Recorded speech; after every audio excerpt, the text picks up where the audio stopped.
কোটি টাকার সম্পত্তি আবার জনগণের টাকায় আমরা এটা তৈরি করা লাগবো। এখন আমরা আবার সুন্দর একজন মন্ত্রী চাই, আমরা যেটা দেশটা আবার সুন্দর করে আমরা পরিচালিত করতাম।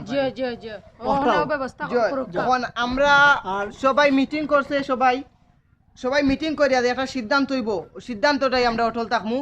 আমরা সুন্দর, আমরা কোনো মাইরের দরকার নাই, কোনো মাইরের দরকার নাই। ঠিক আছে। আর মিছিল দিয়া যেটুকু মানবতার ফেরিওয়ালা তারা কই আসলা বন্যার সময় তাই দেন তখন এটা আমরা বুঝলাম, তারা মাত্র আগেও আমরা মাত হইছে, এটা আর আমরা সামনে দিয়ে মাতার দরকার নাই, এটা কোনো মাথা দরকার নাই। আর মিছিল করে শেষ করতে করলি এখন আমরা যেটা পারি এবার নিজ নিজ স্থান থাকি দেশটারে রাখতাম সুন্দর করি, কোনো সম্পত্তি নষ্ট করতাম না, কোনো মাইডাঙ্গা করতাম না। আর এই লাঠি উঠি লইয়া যাও পারি। কোটি টাকার সম্পত্তি আবার জনগণের টাকায় আমরা এটা তৈরি করা লাগবো। এখন আমরা আবার সুন্দর একজন মন্ত্রী চাই, আমরা যেটা দেশটা আবার সুন্দর করে আমরা পরিচালিত